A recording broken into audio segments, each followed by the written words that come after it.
Hello everyone, स्वागत है आपका आपके प्यारे चैनल कॉन्सेप्ट टू साइंस पर। मेरा नाम है निकेत और आज के इस वीडियो में हम डिस्कस करने वाले हैं क्लास 12th फिजिक्स चैप्टर 1 के कुछ बहुत ही इंपॉर्टेंट कॉन्सेप्ट्स के बारे में, जो कि हमें आगे इंपॉर्टेंट डेरिवेशंस में बहुत हेल्प करने वाले हैं। जैसे कि आप जब गॉस थ्योरम पढ़ेंगे और उसके एप्लीकेशंस पढ़ेंगे तो आपको electric field lines, electric flux and solid angle की बहुत ज़्यादा ज़रूरत पड़ेगी। अगर इनका कॉन्सेप्ट आपका क्लियर है तो आपको डेरिवेशंस अच्छे से समझ आएंगे और न्यूमेरिकल्स करने में आपको बहुत हेल्प होगी। तो चलिए बिना टाइम वेस्ट किए स्टार्ट करते हैं। सबसे पहला टॉपिक हमारा आज का इलेक्ट्रिक फील्ड लाइंस।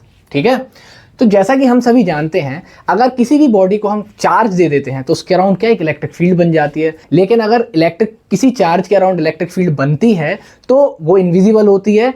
हम उसी इनविजिबल फील्ड को विजुअलाइज करने के लिए एक इलेक्ट्रिक फील्ड लाइन का कॉन्सेप्ट इमेजिन करते हैं। ठीक है, तो इलेक्ट्रिक फील्ड लाइन सबसे पहले तो हमें ये डेफिनेशन में यही बोलना है कि ये इमेजिनरी कर्व्स होते हैं, ये केवल हम इमेजिन करते हैं। ठीक है, तो ये इमेजिनरी और स्मूथ कर्व्स होते हैं जो कि हम अपनी कन्वीनियंस के लिए ड्रॉ करते हैं, जिससे कि अलग अलग पॉइंट्स पर हम इलेक्ट्रिक फील्ड की स्ट्रेंथ और उसकी डायरेक्शन निकाल सकें। ठीक है, एग्जांपल के लिए ये है पॉजिटिव चार्ज, ये है नेगेटिव चार्ज। हमने दोनों के ही अराउंड इलेक्ट्रिक फील्ड लाइंस का रिप्रेजेंटेशन किया है। यहाँ पर देखिए इलेक्ट्रिक फील्ड लाइंस, हमें याद रखना है कि किसी भी पॉजिटिव चार्ज से इलेक्ट्रिक फील्ड लाइंस हमेशा ओरिजिनेट होती हैं। क्या होता है आप जानते हैं, इलेक्ट्रिक पॉजिटिव चार्ज से इलेक्ट्रिक फील्ड की डायरेक्शन हमेशा आउटवर्ड्स होती है। तो इसीलिए हमने जो इलेक्ट्रिक फील्ड लाइंस यहाँ पर ड्रॉ करी हैं ये हमेशा ही पॉजिटिव चार्ज से ओरिजिनेट होंगी, इससे बाहर की तरफ डायरेक्शन होगी इलेक्ट्रिक फील्ड लाइंस की हमेशा ही।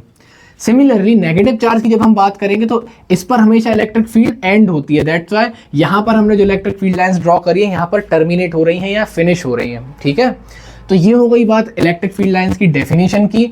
अब यहाँ पर सबसे इंपॉर्टेंट पॉइंट जो आता है कि इलेक्ट्रिक फील्ड लाइंस पर यदि हम टेंजेंट ड्रॉ करते हैं तो वो टेंजेंट हमेशा इलेक्ट्रिक फील्ड की डायरेक्शन देती है। ठीक है, आपको शायद कंफ्यूजन हो रहा होगा कि इलेक्ट्रिक फील्ड लाइंस तो स्ट्रेट हैं तो इनमें टेंजेंट कैसे ड्रॉ होगी। तो देखिए, ये हम यहाँ पर आइसोलेट चार्ज की बात कर रहे हैं। एक चार्ज के लिए हमेशा ही इलेक्ट्रिक फील्ड लाइंस स्ट्रेट हम ड्रॉ करते हैं, इमेजिन करते हैं। लेकिन जब सिस्टम ऑफ चार्ज होता है, जैसे यहाँ पर देखिए दो चार्ज का एक सिस्टम है, यहाँ पर पॉजिटिव और नेगेटिव चार्ज पास पास रखे हुए हैं, तो ये जो डायग्राम है ये कंबाइन हो जाता है। वैसा समझ लीजिए कि ये आपस में मिल गए हैं, इस टाइप से मिल गए हैं। ठीक है, तो यहाँ से इलेक्ट्रिक फील्ड निकल रही है और यहाँ पर आकर एंड हो रही है।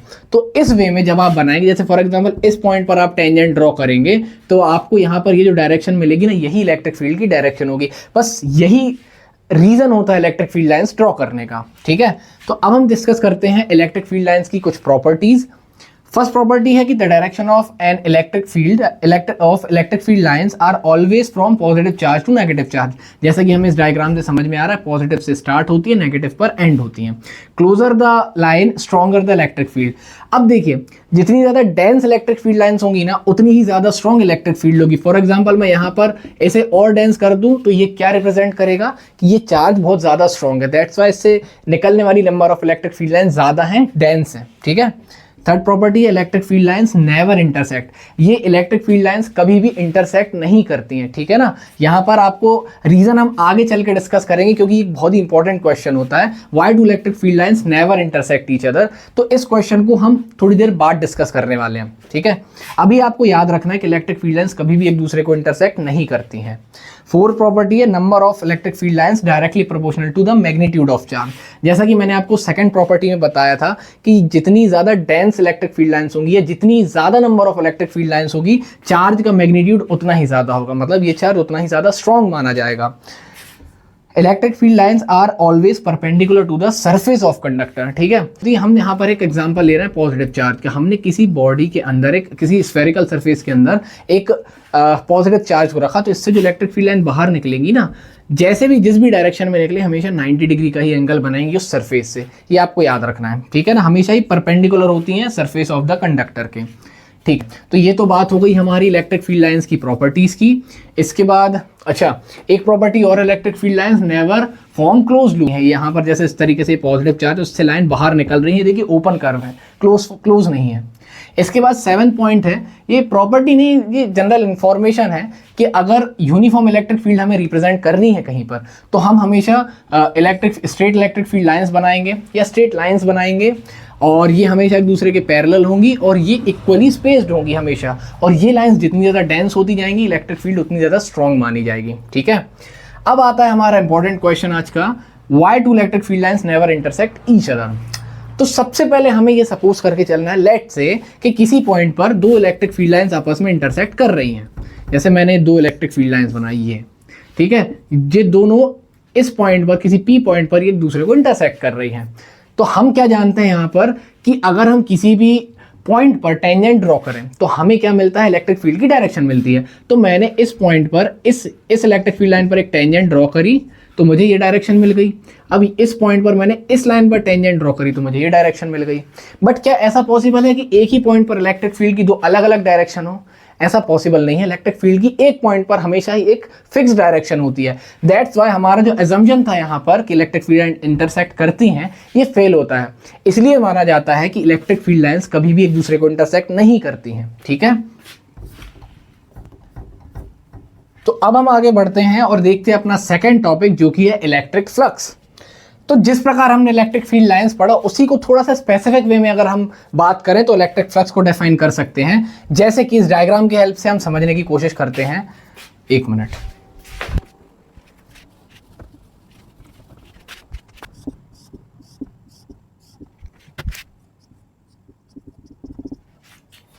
तो देखिए यहां पर हमने क्या किया है, एक सरफेस कंसीडर करी है। ये इस तरीके से एक सरफेस है और ये है हमारी जो एरो वाली है ना, ये हमने लाइंस बनाई है, ये है इलेक्ट्रिक फील्ड की डायरेक्शन। तो सरफेस ऐसी रखी है इलेक्ट्रिक फील्ड लाइंस के बीच में, इलेक्ट्रिक फील्ड के बीच में ये सारी इलेक्ट्रिक फील्ड लाइंस परपेंडिकुलर वे में पास हो रही हैं। ठीक है, यहाँ पर ये ए वेक्टर क्या है, ये होता है एरिया वेक्टर।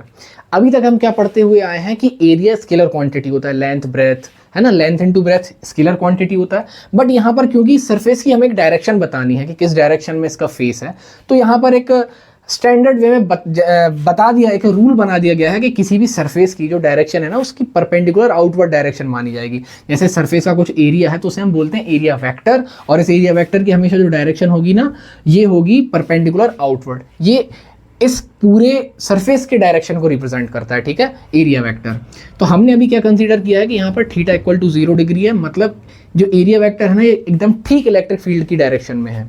तो यहाँ पर इलेक्ट्रिक फ्लक्स कैसा होगा, इलेक्ट्रिक फ्लक्स का मतलब है कि इस फिक्स सरफेस से कितने number of electric field lines pass हो रही हैं। ये नंबर ऑफ लाइंस जो होती हैं ये कहलाती हैं इलेक्ट्रिक फ्लक्स। इसे कैलकुलेट करने का फॉर्मूला होता है integral of E vector dot D S vector. ठीक है, ये इंटीग्रल के बीच में मैंने ऐसा सर्कल लगाया है, ये क्लोज लूप की बात हो रही है यहाँ पर। ठीक है, क्लोज लूप की।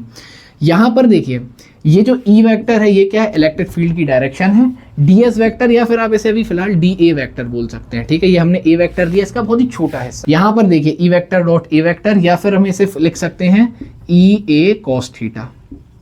ठीक है, तो यहाँ पर एरिया वेक्टर और electric field line same direction में है, that means theta equal to 0 है। सबसे इंपॉर्टेंट पॉइंट आपको क्या याद रखना है कि आपको सरफेस और इलेक्ट्रिक फील्ड के बीच का एंगल नहीं देखना है, आपको एरिया वेक्टर और इलेक्ट्रिक फील्ड लाइंस के बीच का एंगल देखना है, जो कि यहाँ पर कितना है, 0 डिग्री है। तो ये सारी चीजें आपको याद रखनी है। स्टैंडर्ड फॉर्मूला इसका क्या होता है, phi equal to E D S. ठीक है, एरिया वेक्टर क्या है, एक वेक्टर क्वांटिटी है जो कि पूरे सरफेस की डायरेक्शन को रिप्रेजेंट करता है। ठीक है, इलेक्ट्रिक फ्लक्स क्या होती है, ये 2 टाइप्स की होती है, अभी मैं आपको बताता हूं। ये स्केलर क्वांटिटी होती है इलेक्ट्रिक फ्लक्स। ठीक है, इसके बाद ये 2 प्रकार की होती है, पॉजिटिव फ्लक्स। पॉजिटिव फ्लक्स का मतलब क्या होता है कि किसी भी बॉडी से जब इलेक्ट्रिक फील्ड लाइंस बाहर किसी भी सरफेस से बाहर की तरफ पास हो रही हैं तो उस केस में हम बोलते हैं लाइंस को पॉजिटिव फ्लक्स। ठीक है, field lines leaves the surface, बाहर निकले किसी सरफेस से और ये डाइवर्जेंट हो, मतलब बाहर जाते हुए फैलें। सिमिलरली दूसरा टाइप होता है नेगेटिव फ्लक्स। नेगेटिव फ्लक्स में भी यही है कि भाई electric field lines enters the surface, जैसे यहाँ पर इस सरफेस जैसे कोई सरफेस ले ली मैंने, इसमें एंटर हो रही हैं तो यहाँ पर हम इन्हें नेगेटिव फ्लक्स बोलेंगे। ये कन्वर्ज होती हैं, मतलब दूर से आ रही है और ऐसे कन्वर्ज हो रही है, पास हो रही है। ठीक है, इसका फॉर्मूला हमने क्या देखा था, D phi is equal to E D S. अब इस डी फाई का हम टोटल फाई निकालना चाहें, ये डी फाई मतलब क्या है, किसी छोटे एरिया से पास होने वाली इलेक्ट्रिक फ्लक्स। अगर इसे हम इंटीग्रेट कर दे दोनों साइड तो ये क्या कितना मिल जाएगा हमको, total electric flux is equal to integration of E vector dot D S vector या फिर E D S cos theta.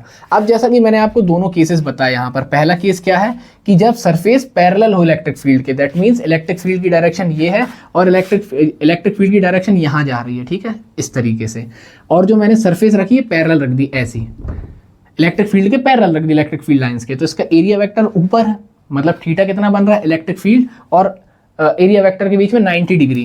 तो यहाँ पर हम जैसे ही 90 पुट करेंगे इलेक्ट्रिक फ्लक्स आ जाएगी 0। ठीक है, तो इस केस में हम बोलेंगे कि इस सरफेस से जीरो फ्लक्स पास हो रही है। जब ये सरफेस ऐसी रखी हुई है ना, एरिया वेक्टर ऊपर है, तो यहाँ से इलेक्ट्रिक फ्लक्स जीरो पास हो रही है। ठीक है, सेकंड देखना है हमें, सरफेस जब परपेंडिकुलर रखें, इलेक्ट्रिक फील्ड ये है, इसके परपेंडिकुलर हमने रख दी, इलेक्ट्रिक फील्ड के परपेंडिकुलर हमने सरफेस रखी, तो इसका एरिया वेक्टर कहाँ जाएगा, इलेक्ट्रिक फील्ड की डायरेक्शन में जाएगा। तो यहाँ पर थीटा कितना जाएगा हमारा सेकंड केस में, जीरो। तो थीटा इक्वल टू जैसे ही जीरो पुट करेंगे तो हमें जो डी फाई की वैल्यू मिलेगी, ये मिलेगी ईडीएस, क्योंकि कॉस जीरो कितना होता है, 1 होता है। तो ये आ जाता है हमारा मैक्सिमम वाला केस। इस केस में अगर हम आप परपेंडिकुलर रखते हैं तो हमें मैक्सिमम इलेक्ट्रिक फ्लक्स मिलेगा। और बाकी आप अलग अलग एंगल्स पर भी निकाल सकते हैं। अगर यहाँ पर मान के चलते मैं इस सरफेस को थोड़ा टेढ़ा कर दूं तो यहाँ पर ये एंगल थीटा बन जाएगा। तो इस थीटा की हम वैल्यू पुट कर सकते हैं और हम निकाल सकते हैं कि इलेक्ट्रिक फ्लक्स कितना होगा। ठीक है, बस हमें इस सरफेस का एरिया पता होना चाहिए, ये सबसे इंपॉर्टेंट कंडीशन। ये हो गई हमारी मैक्सिमम कंडीशन। कहाँ गई, ये मैक्सिमम कंडीशन हो गई, मैक्सिमम फ्लक्स पास हो रहा है। ये हो गई जीरो फ्लक्स वाली कंडीशन। अब यहाँ पर देखिए मैक्सिमम नेगेटिव फ्लक्स कब होगा, 180 डिग्री पर होगा। ये मैक्सिमम पॉजिटिव फ्लक्स था आपका। मैक्सिमम नेगेटिव फ्लक्स कब होगा, जब हम थीटा की वैल्यू 180 रखेंगे। दैट मीन्स इस सरफेस, अभी सरफेस ऐसी थी, हमने इसे घुमा के इस तरफ कर दिया, तो एरिया वेक्टर यहाँ आ गया है, इलेक्ट्रिक फील्ड यहाँ है, तो एंगल कितना बना, 180 डिग्री। जैसे ही हम cos 180 पुट करेंगे तो यह जाएगा माइनस ईडीएस। माइनस ईडीएस क्या बता रहा है आपको कि अब इलेक्ट्रिक फ्लक्स नेगेटिव हो गई है, एरिया वेक्टर और इलेक्ट्रिक फील्ड की डायरेक्शन अपोजिट होने के कारण। ठीक है, तो आपको 3 केसेस पता चले, पहला केस जीरो फ्लक्स का, दूसरा केस मैक्सिमम पॉजिटिव फ्लक्स का, तीसरा केस मैक्सिमम नेगेटिव फ्लक्स का। ठीक है, अब equal electric field lines enter. अच्छा, आपको एक चीज ये समझ में आनी चाहिए कि जीरो फ्लक्स का आखिर मतलब क्या है। फॉर एग्जाम्पल मैंने यहाँ पर एक सरफेस ड्रॉ करी, स्फेरिकल सरफेस, कंडक्टिंग सरफेस, यहाँ से इलेक्ट्रिक फील्ड लाइंस आई, परपेंडिकुलर आ रही हैं सारी, और ये यहाँ से बाहर हो गई, सारी लाइंस आकर बाहर हो गई हैं। ठीक है, तो यहाँ पर इस केस में हम बोलेंगे जीरो फ्लक्स, क्योंकि जितनी लाइन एंटर्स हुई उतनी ही लाइंस बाहर चली गई, तो इसी केस को हम बोलते हैं जीरो फ्लक्स। ठीक है, आई होप आपको ये सारी चीजें क्लियर हो गई होंगी। तो अब हम देखने वाले हैं सॉलिड एंगल को। तो जिस प्रकार से देखिए, हमारा प्लेन एंगल क्या होता था, किसी भी दो लाइंस के बीच में बनने वाला एंगल क्या कहलाता था, प्लेन एंगल। उसी प्रकार से हमें यहाँ पर इमेजिन करना है 3D सरफेस। जस्ट लाइक हमने कोई फ्रूट लिया, जैसे कि आप मान के चलिए आपने लिया एक वाटरमेलन। वाटरमेलन कभी जैसे आपने किसी स्टोर्स पर देखा होगा, फल फूलों की दुकान पर देखा होगा, जब वो वाटरमेलन आपको सेल करता है तो आपको कुछ सैंपल देता है कि आप टेस्ट करके देख सकते हैं रेड है या नहीं। तो उसमें वो स्लाइस काट कर देता है आपको ऐसा निकाल के। ठीक है, कुछ इस टाइप का नहीं रहता है, वो इस टाइप का एक स्लाइस देता है। तो ये जो है ये सरफेस इस पॉइंट पर क्या कर रही है कि एंगल, यहाँ पर एक एंगल बना रही है। या एक एग्जांपल और आप ले सकते हैं, किसी कोन का एग्जांपल ले सकते हैं। जैसे मैंने यहाँ पर ये कोन है मेरे पास, तो यहाँ पर देखिए ये पूरी ये जो सरफेस है, यहाँ पर अगर हम इसे कवर कर दें, ये जो सरफेस है ये इस पॉइंट पर क्या एक एंगल बना रही है। इसी एंगल को हम बोलते हैं सॉलिड एंगल। ठीक है, मतलब किसी सरफेस के द्वारा बनाया गया एंगल कहलाता है सॉलिड एंगल, और किसी आर्क के द्वारा बनाया हुआ एंगल कहलाता है प्लेन एंगल। अब प्लेन एंगल की डेफिनेशन क्या होती थी, एंगल यानी कि हम थीटा से रिप्रेजेंट करते हैं, theta is equal to arc length upon में रेडियस, ये होता था प्लेन एंगल का फॉर्मूला। उसी प्रकार से सॉलिड एंगल का फॉर्मूला क्या हो जाता है, ये सॉलिड एंगल का फॉर्मूला हो जाता है एरिया, ये जो एरिया है ये पूरा एरिया अपॉन में ये जो रेडियस है ना, यहाँ तक की लेंथ जो है इसका स्क्वायर। ठीक है, ये हो जाता है इसका फॉर्मूला। अब यहाँ पर देखिए इतना सिंपल नहीं है, इसके दो अलग अलग केसेस हैं। आपको एक फॉर्मूला ये याद रखना, ये मेन फॉर्मूला है। ठीक है, अब यहाँ पर हम एक केस लेते हैं कि हमने क्या माना कि ये कोई बॉल थी, कोई स्फेयर है, स्फीयर में से हमने इस एंगल, इस कोन को हम देख रहे हैं केवल, है ना, हमें इस पोर्शन पर फोकस करना है। यहाँ पर जो सेंटर पर एंगल बन रहा है ये बन रहा है सॉलिड एंगल, इसे हम डी ओमेगा से रिप्रेजेंट करते हैं। ये जो लेंथ है यहाँ से इस पॉइंट तक की, ये है रेडियस वेक्टर यानी कि आर। अब यहाँ पर ये जो सरफेस है, हमने अभी एरिया वेक्टर का कॉन्सेप्ट डिस्कस किया है, ये एरिया वेक्टर की डायरेक्शन क्या होगी, परपेंडिकुलरली आउटवर्ड।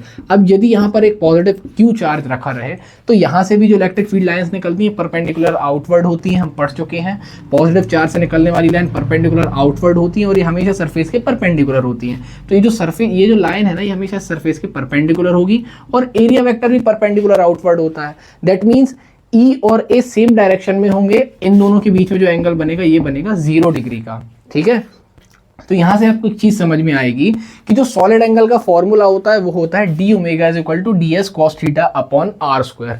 ये होता है standard formula for solid angle.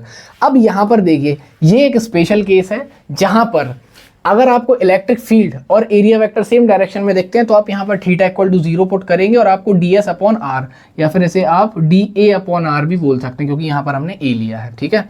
तो dA अपॉन आर स्क्वायर मिल जाता है आपको, ठीक है। केवल और केवल जब दोनों सेम डायरेक्शन में होंगे, थीटा 0 होगा जब। अब इसी का हम दूसरा डायग्राम इमेजिन करते हैं। यहाँ पर हमने कोई अलग सरफेस ले लिया, रैंडम सी सरफेस ले लिया है। अब यहाँ पर जो एरिया है ना, इसके परपेंडिकुलर ये डायरेक्शन जा रही है एरिया वेक्टर की, लेकिन यहाँ से जो इलेक्ट्रिक फील्ड, यहाँ से इस पॉजिटिव चार्ज से जो इलेक्ट्रिक फील्ड लाइन निकली परपेंडिकुलर आउटवर्ड चली गई, तो यहाँ पर ई और ए के बीच में कोई एंगल थीटा आ गया है। तो इसके लिए इस थीटा के लिए फॉर्मूला ये होगा, ठीक है। तो ये आपको दोनों केसेस याद रखने हैं। जब ई और ए सेम डायरेक्शन में होंगे तो थीटा इक्वल टू 0 हो जाएगा इस फॉर्मूले में, और हमें फॉर्मूला मिल जाएगा D omega is equal to D A upon R square. वैसे तो देखिए सॉलिड एंगल को हम ओमेगा से रिप्रेजेंट करते हैं, यहाँ पर हम क्या है कि छोटी सी सरफेस की बात कर रहे हैं भाई, पूरे का नहीं निकाल रहे, छोटे से सरफेस का निकाल रहे हैं। तो यहाँ पर जो एंगल डी ओमेगा है ना, स्मॉल एंगल को रिप्रेजेंट कर रहा है। यहाँ पर डी ए क्या है, स्मॉल एरिया वेक्टर है, और रेडियस तो हमारी ये लेंथ होती है, ठीक है। तो ये आपको दोनों चीज़ें समझ में आ गई। अब एक इंपॉर्टेंट पॉइंट की हम बात करने वाले हैं। इस फॉर्मूले में हम जानते हैं कि जब हम दोनों साइड इंटीग्रेट कर देंगे तो जो हमें टोटल सॉलिड एंगल मिलेगा ना, ये cos थीटा और आर स्क्वायर कॉन्स्टेंट क्वांटिटीज हैं, ये बाहर आ जाएंगी। तो integration of small area of sphere, अगर हम स्फीयर का ये एरिया dA था, अगर हम इसे इंटीग्रेट करेंगे तो टोटल एरिया मिल जाएगा, ठीक है ना। छोटे से एरिया को जब हम इंटीग्रेट करते हैं, किस लिए हम इंटीग्रेट करते हैं, ताकि हमें टोटल क्वांटिटी, कोई भी क्वांटिटी टोटल मिल सके, ठीक है। तो इस छोटे से एरिया को जैसे ही हम इंटीग्रेट करेंगे तो हमें टोटल एरिया मिल जाएगा। तो टोटल एरिया तो हम जानते हैं कि भाई स्फीयर का total area 4 pi R square होता है। तो जैसे ही हमने यहाँ पर cos थीटा तो यहाँ से गायब हो जाता है स्फीयर के केस में, ये फॉर्मूला बचता है। dA को आपने इंटीग्रेट किया तो dA की वैल्यू क्या जाएगी, 4 पाई आर स्क्वायर, अपॉन में आर स्क्वायर था, आर स्क्वायर से आर स्क्वायर कैंसिल हो गया। तो आपको ये चीज़ यहाँ पे याद रखनी, एक इंपॉर्टेंट रिजल्ट है कि किसी भी स्फेरिकल कंडक्टर की अगर हम बात करते हैं तो उसमें थीटा इक्वल टू 0 डिग्री होगा ही होगा, और उसके लिए जो सॉलिड एंगल है उसकी वैल्यू 4 पाई होगी ही होगी। ये बहुत ही इंपॉर्टेंट रिजल्ट है, बहुत इंपॉर्टेंट कंक्लूजन्स हैं, ठीक है। तो आई होप आपको electric field line, solid angle, electric flux, types of flux, special cases, सारी चीज़ें बहुत अच्छे से क्लियर हो गई होंगी, और अब आपको गॉस लॉ को पढ़ने में कोई भी प्रॉब्लम नहीं आएगी। अगर अभी कोई डाउट होता है तो आप बिल्कुल कमेंट सेक्शन में पूछ सकते हैं। कोई सजेशंस हो अगले वीडियोज़ में किन पॉइंट्स पर हमें डिस्कस करना है, या न्यूमेरिकल्स, आपको जो भी प्रॉब्लम हो आप बिल्कुल कमेंट कर सकते हैं।